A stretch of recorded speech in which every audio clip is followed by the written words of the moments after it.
I am Herbert A. David, Director of the Statistical Laboratory at Iowa State University. The Statistical Laboratory was established in 1933 with George Snedeker as first director. Less formally organized statistical activities at Iowa State go back further, of course, George Snedeker having begun his teaching of statistics in 1915.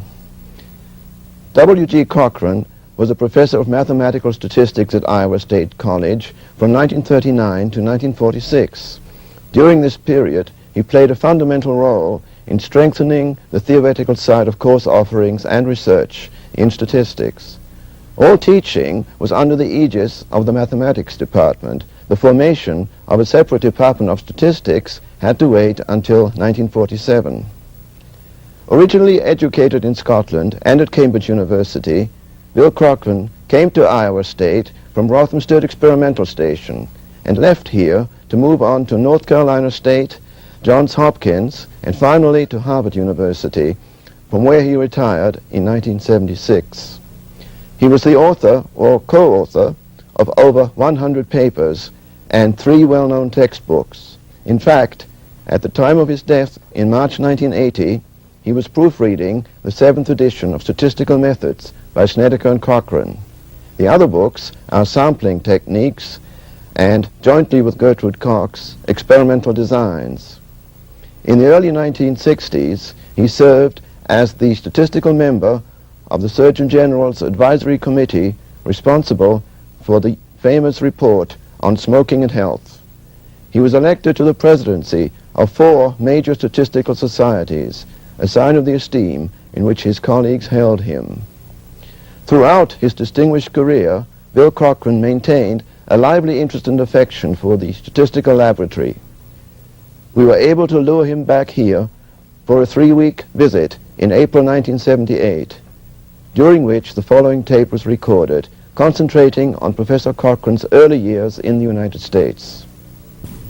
I'd like to start by saying a little about the state of the field in 1940. For 2 reasons, the influence of Carl Pearson and Fisher and the fact that very few mathematicians had entered the field. At that time it was essentially applied in orientation. What had been accomplished was, as far as estimation and statistical inference concerned, the method of maximum likelihood and its asymptotic properties were known. The method of least squares for linear models had been fairly well worked out. However, the use of matrix theory hadn't started as far as statistical applications is concerned. We had, in linear regression, we had made the idea of collinearity and knew how to deal with it, but we didn't got ideas such as the generalized inverse of a matrix, because we didn't know about the inverse of a matrix at all. As regards tests of hypotheses, the Neyman-Pearson theory was pretty well worked out as regards type 1 and type 2 errors. The univariate analysis of variance and a little of multivariate work had been done. The construction of designs for controlled randomized experiments and their analysis was getting on pretty well. The Yates article on the recovery of interblock information in confounded designs came out in 1939. Distribution theory of the kind of normal chi-squared T F was pretty well worked out. For instance, the non-central T, a table of that was published by Neyman and other workers in 1935, and Tang published a table of the non-central F in 1938. When you come to sample survey theory, however, practically nothing had been written short of 1940. My book has only 2 real samples on sampling techniques, has only 2 sample survey references previous to 1941, is to Ames' well-known paper in 1934 on allocation and stratified sampling, and another is a follow-up paper by P.V. Sufatme in 1935 in which he considered the issue. Suppose you thought your variances were unequal but wanted to try a little pilot sample to see would an estimated Neyman application rule work better than proportional. And well, it's a little more complex than this. What Dr. Sufatme showed was that a fairly small pilot sample would reveal, if there was much to be gained, an estimated allocation superior to proportional allocation. I should mention that if you look for this reference in the 3rd edition of my book, you'll find it all right in the references. Where it's mentioned in the text, he's described as P.V. Sufatme 1953 instead of 1935. It was all right in the 2nd edition, but Wiley's introduced a whole lot of errors in the 3rd, which I'm hoped to be able to get out. There was some lecturing in time series at Ames around the time, and I might just mention the topics. The Hackney will have an old-fashioned ring about them. This is in the ISU course, was the variate difference method, seasonal fluctuation, cyclical variation, Fourier series and harmonic analysis, orthogonal polynomials, trend and correlation of time series. Fields that at that time had been scarcely developed were stochastic processes, non-parametric theory, industrial applications, which really didn't get started till after we got in the war, at least as far as the US is concerned, operations research, and decision theory. We were aware of and struggled with what I would call the small sample problem, in that of many of the things we'd like to use, we know that their distribution is asymptotically normal, but we have a small sample. What do? We can't find the exact distribution, it's too hard. Well, our savior then was to be moments and cumulants, stimulated, I would say, not only by Fisher and C.C. Craig at Ann Arbor, but by a number of Europeans. The idea was, with many things that go to asymptotic normal, if you scale them right, the 3rd moment goes to 0 as 1 upon root n, 4th cumulant is 1 upon n, then 1 upon n to the 5 halves, and Fisher and others have worked out a sort of transformations easily used by which, if you calculated the first 4 or 5 moments of something in small samples, which we could often do even though we couldn't find the distribution, then you could get approximate normality. That approach, which was the popular one in the early 40s, was, I think, to a fair extent, fairly well dropped. I'm not quite sure, maybe somebody would comment at the end. They still have this problem nowadays, and I'm not quite sure they're doing much better with it than we are. Having results which are asymptotically normal, you don't have anything like an asymptotic sample. Are you doing any better, I wonder? As far as computing was concerned, our best computing machine was the big old Monroe, about maybe a little lower than the size of this desk. Some of you may never have seen it. That meant that as far as teaching the arithmetic going with statistical methods, it was important to teach any arithmetical tricks that would cut down make the computing shorter.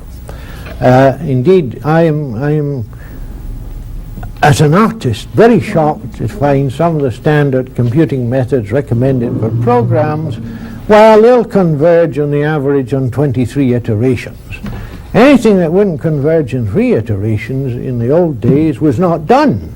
So you didn't publish it and you didn't use it yourself. You didn't want to spend 2 months on this one result.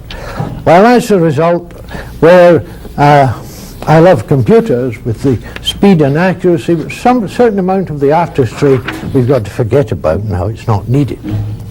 I'll say a little about important people in the field around that time from the point of view of this country.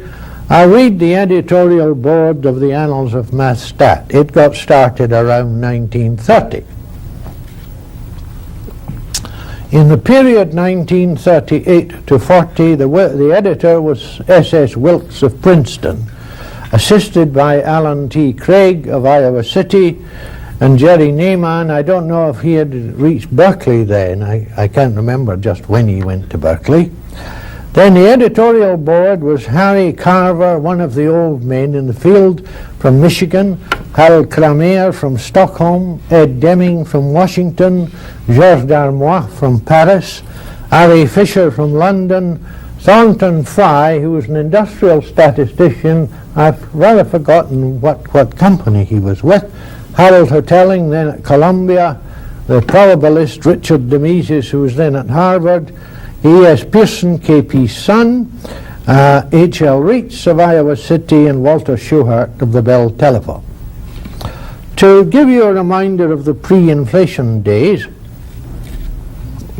in 1943, I was asked to chair an Institute of Math Stat small committee that was to make a statement for the publication of the conditions for the different classes of membership in the Institute.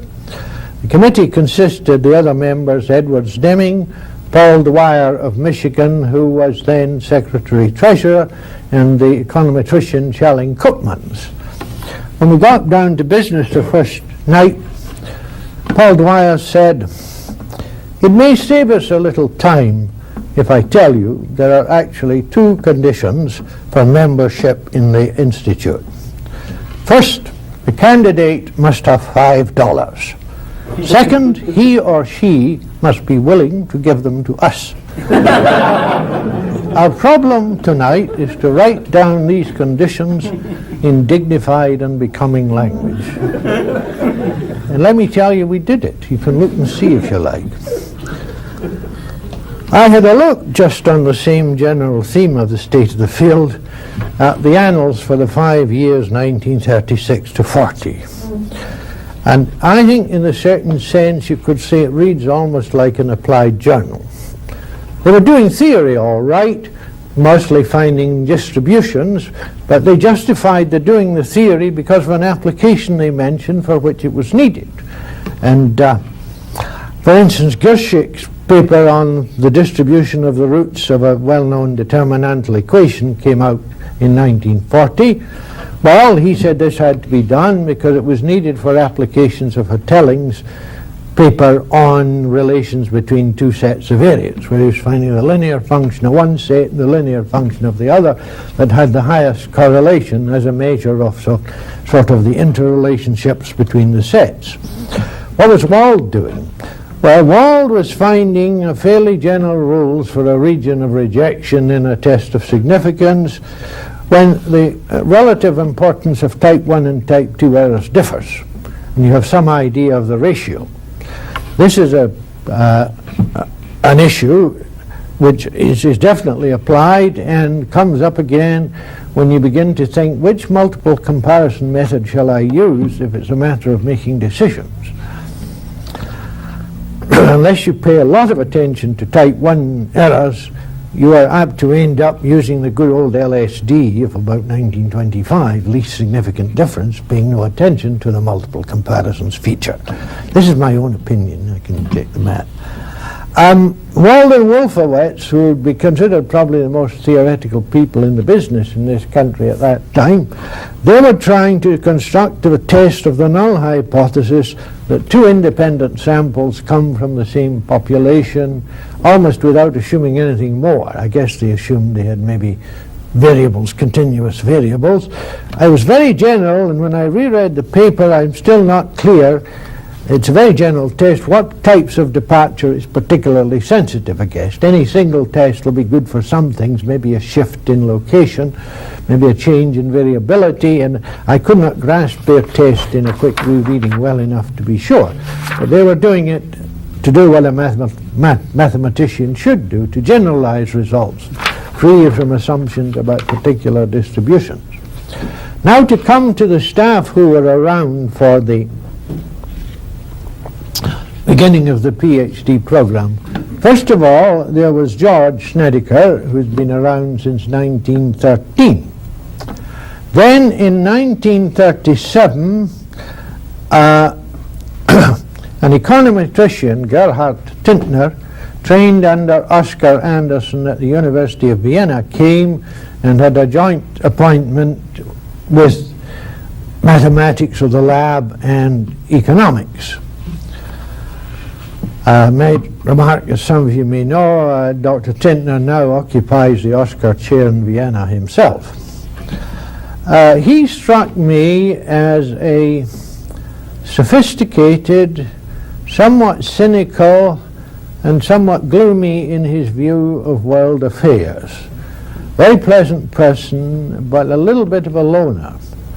He was an omnivorous reader of the literature and had a very fine memory, and I found him very helpful as a source of references to things or papers whose authors I'd forgotten and so on.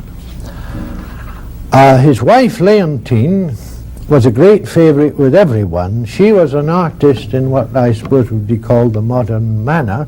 And while she was at Ames, she thought she'd like to try her hand at just traditional portrait painting, and I was one of her first sitters. Being a portrait sitter for Gertrude is no great, not Gertrude, Leontine, is no great hardship. She put me on a chaise longue with a supply of sherry and chocolates on the right. And then, because she wanted a cheerful portrait, she had Gerhardt slightly on my right facing me, with strict orders to tell me a succession of very funny stories. In retrospect, I don't think that econometrics can really be a funny subject. Gerhardt did his best, but he just couldn't call it uproarious. Then in 1938 came Charlie Windsor, a Ph.D. from Harvard. Charlie had an independent income and no great ambition to rise in the traditional American sense, and so for that reason at first he struck me as maybe slightly dilettante-ish. He didn't seem to want to get ahead, but if you had a little contact with him, you found he had a very original mind and a great fund of knowledge. He was very modest. He would refuse to publish things. He thought there was too much published already, so that to know how good Charlie was, you just had to be in the same department with him. I understand that John Tukey is a great fan of Charlie's, and I think he got to see how good Charlie was when they were doing what was called war work together in 1943 to 1944. Charlie also was rather fond of a neat sort of turn of phrase. Later on, he and I both landed on the faculty of Johns Hopkins University, and we drove home in the same carpool. Carpools have very different rules as to regards driving. In the carpool in which Morris Hanson and Bill Hurwitz drove home from the Census Bureau, the rule was anything goes as regards complaints and criticisms of the driver. After a few journeys as passenger in that carpool, I would have refused to drive in it. Our carpool at Johns Hopkins had the opposite rule. No advice, discussion, suggestions to the driver. One night, it was a misty night when I was driving, I made a very common mistake. I came to a city-type crossroad, nothing coming on the right. There was a car coming slowly on the left out of the mist. I let it pass and shot out. "Look out!" called the man in the back. And I looked out and saw out of the right now was coming quite fast, aiming straight for Charlie, who's on my right, another car. Well, we both veered like this, and nothing, all that happened was our fenders grazed, and we looked at it and decided to make nothing of it. When we drove away, I said to Charlie, "Charlie, why didn't you call out? You were the one who'd been hurt in a crash, not Phil in the back." "Knowing the rules of our carpool," said Charlie. I sat in disapproving silence.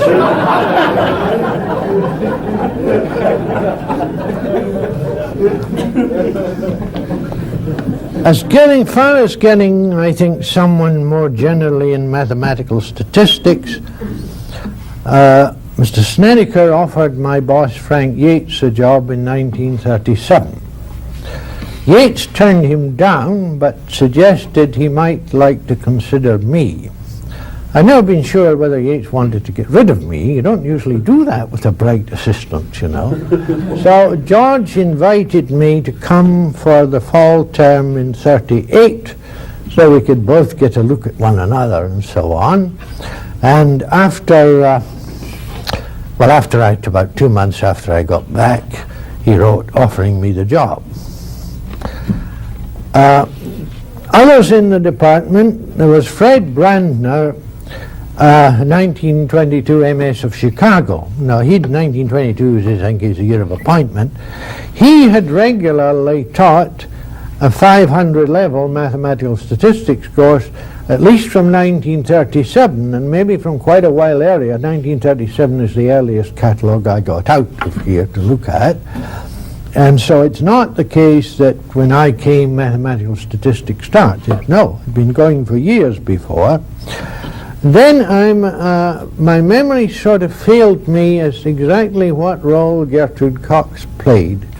I think she did some teaching, but the names of the teachers were on relatively few courses in the catalogues in those days, and her name doesn't appear in the sort of faculty lists. She was doing, I know, a lot of consulting. I thought some teaching, though it may have been lower level, so-called, and working on her plans for designs, which later led to the book.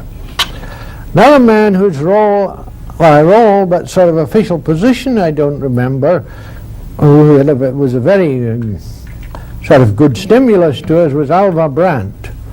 He was on the agricultural side, but I'm not even sure whether he was paid by the college as it then was or by USDA, but he did research, some consulting, and after a number of years moved to Florida, but I think he may still be at work there. Anyway, he strengthened us on the agricultural, agronomic applications. Then we had a little sort of substation set up by the U.S. Department of Agriculture primarily for research on sampling problems under a man, Arnold King. King, in the early 40s, he did with others a lot of work on looking at the possibilities of estimation of yields of, say, cereal crops at harvest or corn at harvest by sampling, small. The idea being, could you get estimates much more quickly than waiting for the harvesting and the reports to come back? It was a sort of pilot experimental. And remember, he would follow, I guess it must have been the wheat crop, up from Oklahoma right up through Kansas to south and North Dakota, taking sampling along the way with other workers.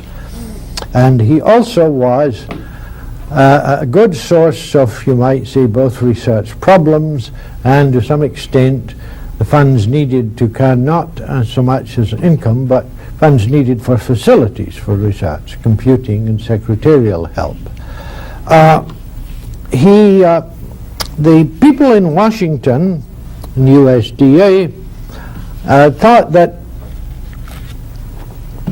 I think, giving some money to Ames was a good idea, and would do what they could. And I remember, as a good administrator, about February, Arnold King would have in his bottom drawer $5,000 proposal, $10,000 proposal, and a $15,000 proposal. If just before the end of the financial year the boss got a calendar in Washington, he had some hot money, he would wire, send me a $10,000 proposal or something like that. Not strictly 10,000. 15,000 I'm sure was as much as it ever we got. But Arnold was ready by the return of mail if there was wanting, and it was being thought out and typed and discussed. That was good administration. Mary Clem, whom I saw this afternoon, tells me he is now retired and lives in California. And then, as regards the staff, the head of the computing section was dear Mary Clem, who still is in Ames, and I went to see her this afternoon. Very fortunately, Mary tells me she liked computing on the old Monroe's fine. You know, what I think is a little dull about it is after you've done a standard routine 3 times, you've got all the intellectual fun you can get out of it. Well, Mary didn't mind that. She just liked the computing and liked getting the answers and liked getting them right, which is important. So Mary was a great mainstay of the department. As far as the setting up of the Ph.D. program, and indeed the kind of teaching program that was created, I'm afraid I have to be pretty vague. See, we were not a department. There was a statistical lab. Our departmental membership was in mathematics.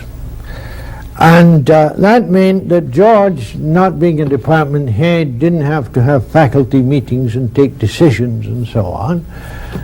So he didn't do that.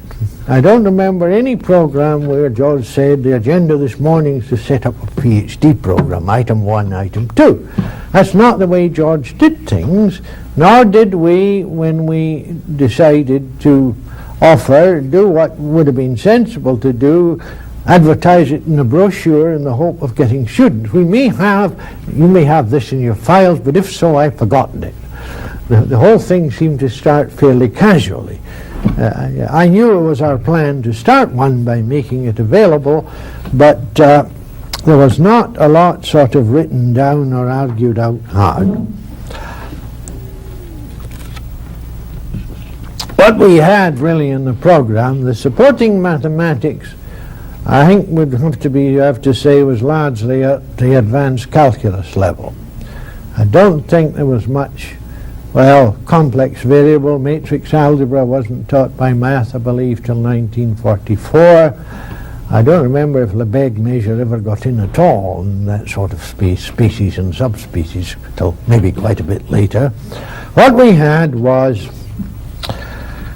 what I started that had not been before was 2 600 level courses, 3 terms. So there was 6 terms in all. In alternate years we did primarily distribution theory and least squares in 1 year, and the other year was what was known about estimation and tests of hypothesis from the point of view of statistical inference. And I think that year we stuck on some special problems that were of interest. Of the other courses, course in design, George was giving that when I arrived. So I did not really start any course in design. I started a course in sample survey methods.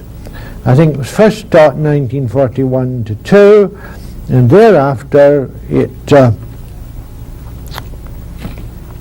George sometimes taught it, I sometimes taught it. That was more a matter of sort of writing down stuff, because even by 1941 there was very little written about sample surveys in the literature, just a few papers. What we had then was supporting mathematics, on the statistical side, supporting mathematics, sort of 6 quarters in all of the standard theory coverage, course in econometrics, and a course in probability by Ed Allen, a Harvard PhD in mathematics, 640. It was started 1941 to 2, and that was it. So it was in many respects really a much more pleasant field to be in than it is now, for 2 reasons. First of all, almost any thing that a graduate student would take up as a problem, you would find very little had been done on it. Well, usually on any problem, the things you do first are the easiest things, and if they'd never been done before, you got published, and indeed you got quoted without any particular hard work at all. So in that day, there was a great wealth of problems. There's no trouble about hunting for a research problem. They were lying around, it looked like, by the thousands. Not particularly hard, and ones that would help to give the student a sort of name in the field.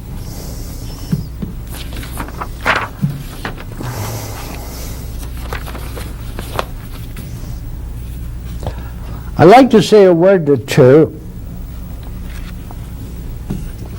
about our early PhD theses, just to give you some idea.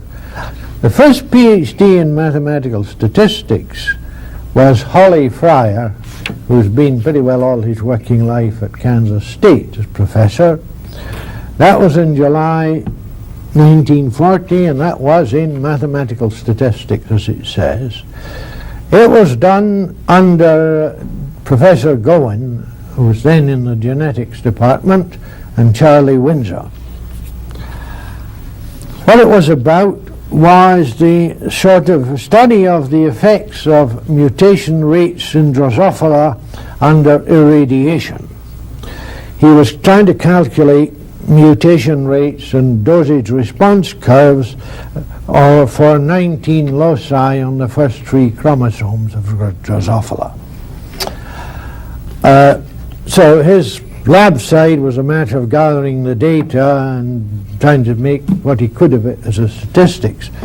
On the statistics side, I think you would say what he was doing was some of the early work in the analysis of 2/n contingency tables with small numbers. It was known again that there were chi-squared methods that would be asymptotically chi-squared with large numbers. What Holly did was he took a number of cases, and by working out every possible case in the sample space, he found out the exact density of the quantity you calculated and called chi-squared. And because there had been a little dispute about it, and because of the probability of the likelihood, which Fisher had recommended as better than chi-squared, he was interested in 2 things. Did it make any difference whether you used chi-squared or likelihood as a test criterion? And secondly, to what extent could you trust chi-squared calculated from small numbers in a 2/n contingency table to fit the tables you looked up? He concluded that if your expectations were of the order of 1.4 or larger on the average, which is pretty small, then in the range where you make decisions, your errors in using a small sample result instead of asymptotic would seldom be important. I might note as regards previous work in the field, it's not the people he thanks, but the previous papers on that he refers to are one by Neyman Pearson, one by P.V. Zucatmi, one by me, and one by W.L. Stevens, the kind of people who had been working really on a rather similar problem and had results that didn't disagree with with Holly's. The next 2 theses in time order are 2 of the best theses I have ever had anything to do with anyone, anywhere. The first one, June 1941, was by R.L. Anderson, now at the University of Kentucky, on the sampling distribution of the serial correlation coefficient in the null case for any lag. That was one of the, become one of the basic results in the literature. The problem was suggested, and that was done under the direction of Dr. Tintner, with some mathematical help from me. I wasn't overly keen on the acknowledgement of thanks that Dr. Anderson gave me at the end. He thanked me for mathematical dodges used to simplify the results. Well, I suppose the Artful Dodger in the Dickens novel is a sympathetic figure. I seem to remember he's a pretty disreputable figure. And further, my mathematics may not be rigorous, but it's respectable. I don't use dodges. The third thesis, which was in agricultural economics, there was a remarkable mixture of contributions from the Ag Economics Department and from the Stat Lab. That was by Raymond J. Jessen, Statistical Investigation of a Sample Survey for Obtaining Farm Facts. He had helped to take this sample survey and was analyzing it, and the thesis was analyzing it from the point of view of what it might contribute to statistical methodology, and as I said, very little of that had been published.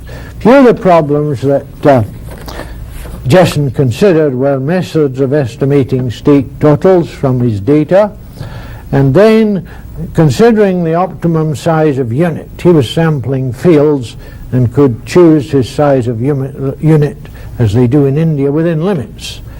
Well, he constructed what he thought would be a reasonable variance function, showing how the variance would change with the size of cluster you use, and a reasonable cost function taking account of travel cost within the state, and worked out how, showed how, as a methodology contribution, you would work out, given these functions, you would work out what seemed a good size of sampling unit, and in a particular case applied it to his own survey in actual figures. Then he discussed the issue that you may want something different when you're estimating annual totals than when you're estimating year-to-year change. If you've got a continuing survey and you're estimating year-to-year change, you usually want to keep everybody the same every year to get the correlation. Keep the same panel in 2 years running. Point of independent annual estimates, you would like to have different panels, not continue the same panel. And he had another piece of mathematics showing that a compromise would retain part of the panel, the sample the second year, and take part new, the method that, well, say the Census Bureau in Canada are now used in other places. He worked out some of the theory for two-stage sampling. This was not too difficult, but he worked out and applied to his data the gain in precision due to stratification, and has a number of useful remarks on non-sampling errors. Dr. Jessen is now, I think, UCLA, California, still in the sampling field. He just published a book on it about 3 months ago.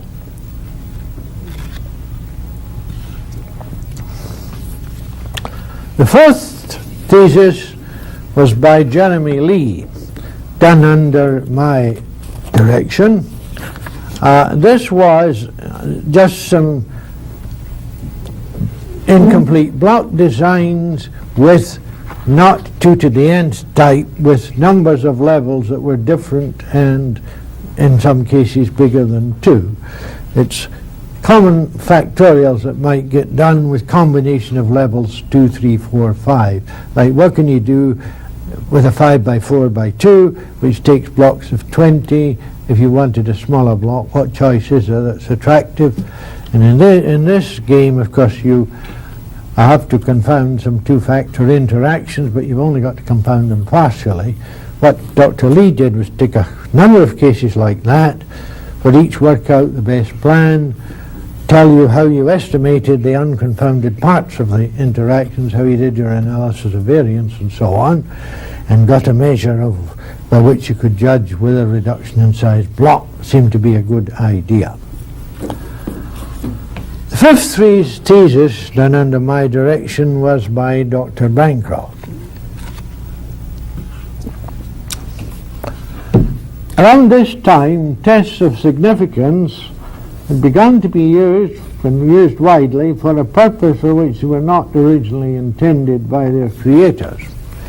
They began to be used as an aid in, if you like, guiding you to the kind of model you should use in your main analysis. The sort of preliminary tests, they were often called, to decide what method you might use in an analysis. They were in that way being used in a sort of to make a decision. I suggested that Dr. Bancroft might look into this generally, and we both, when we thought about looking into it generally, was going to take a whole lot of papers or theses, and I gather Dr. Bancroft has continued work in this area from time to time for quite a long while. So the problems he started with were, suppose in your original analysis you have two variances and you don't know whether, I mean your main analysis, you don't know whether you can consider them equal or whether you ought to consider them unequal, because equal doesn't seem to agree with suggestions from the data. Could you do an initial F test, and by some decision on the results or the value of F, decide whether it was good to use sigma squared 1 equals sigma squared 2 assumption in the main analysis, or an unequal assumption? Another one was a question of a variable where you wondered in a regression it wasn't your main interest, should you bring it in or leave it out? And there was by a preliminary test. He was concentrating on did that procedure leave you subject to biases that were too big to be comfortable and that you wouldn't really be aware of.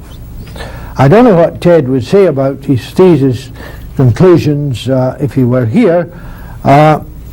I think my impression from it, he would say, if you're using tests of significance in this way, you're going to make a decision rule for further work on them. You better forget about things like the 5% level and the 10% level.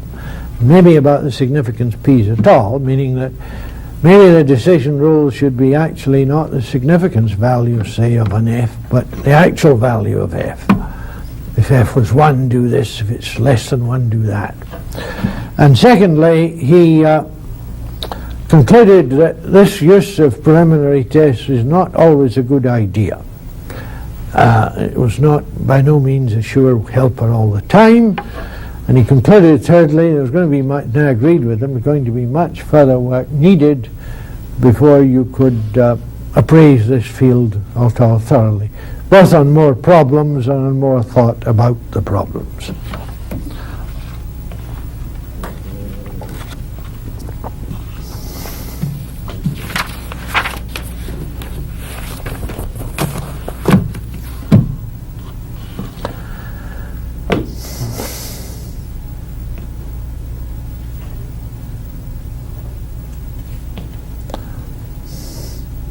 Well, I think beyond saying we got started, I don't seem to think of anything more I want to say. If anyone has any questions, I'll try and consider them. Well, thank you very much.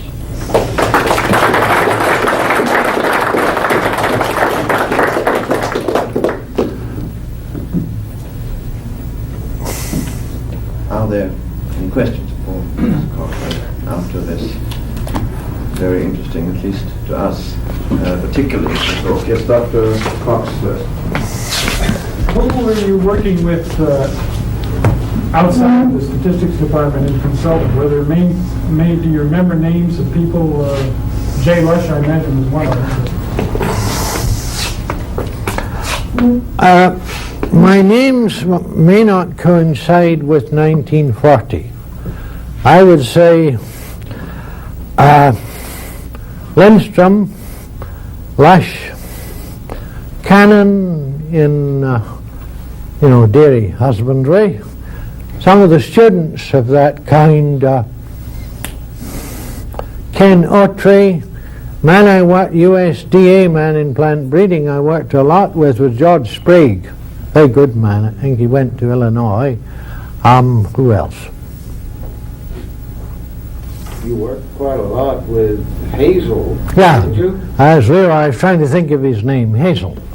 Yeah, and one or two people in ag economics as a sort of minor, on their committee and advisor there.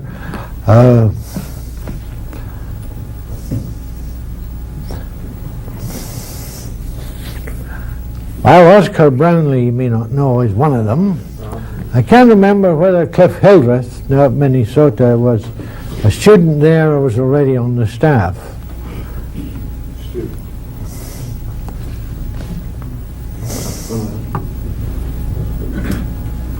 I did more than I remember, let me tell you, Dave. My memory's gone in my old age. You know, it sounds as if I didn't do much. Your question?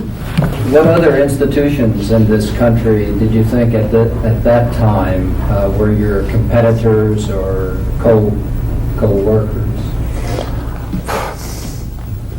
Or did you think you were unique at that time? Well, my honest opinion is none of us was about to build a new world. I think I would say to you, we didn't really feel we were competing. There were so few people in the field, we felt, well, we're not going to grab against other places. Iowa City had been in the business before us, and at Wilkes got his Ph.D. from Iowa City, so did Alan Craig, so had Michigan. And we felt, well, you know, it's a big country, and I don't think we felt any particular sense of competition.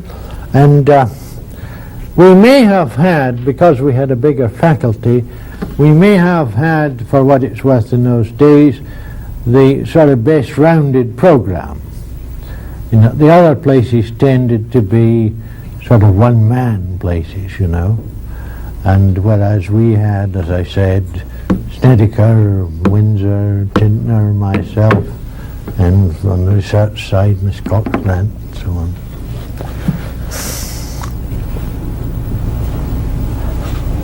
Well, what would you say made this possible, that Iowa State had this group of people when other universities could muster only one or two individuals at most?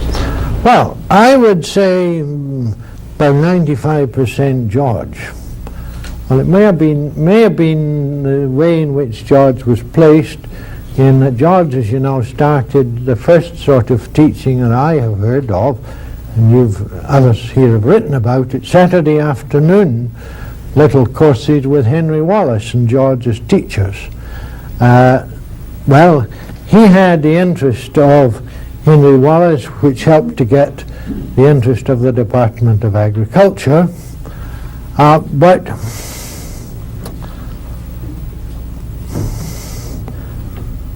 there'll be things I don't know well, but it seems to me remarkable that George got Charlie Windsor in the first place.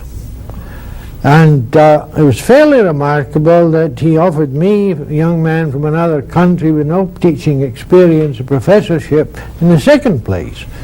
Now, if there were moguls behind George prodding him, I don't know anything about that. So I would give a great deal of the credit to George. And one thing I may have said before, I hope someday somebody will make a talk on what statistics owes to the farmers. I think the USDA little substation with Brandt and King and a source of problems and a source of some computing money and secretarial was a very considerable stimulation. It was the foresight of the farmers that did that to us. Now, God, that's continued for a long time. But I would really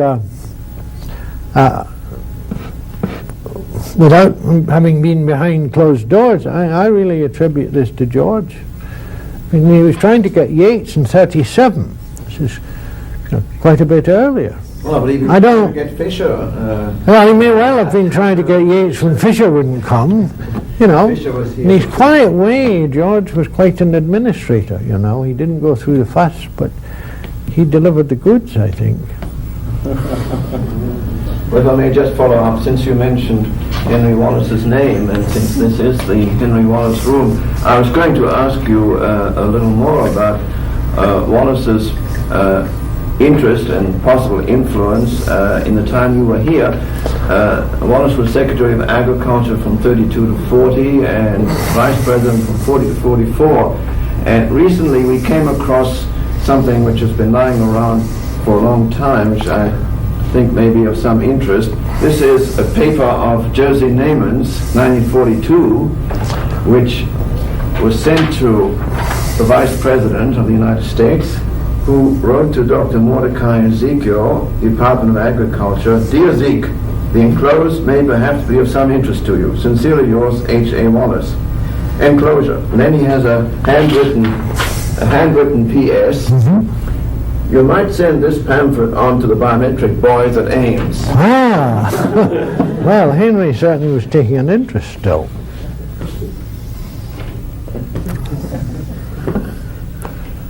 But no more questions, I do want to express our appreciation for this very interesting look back, done in your usual entertaining and informative style. Thank you. Thank you.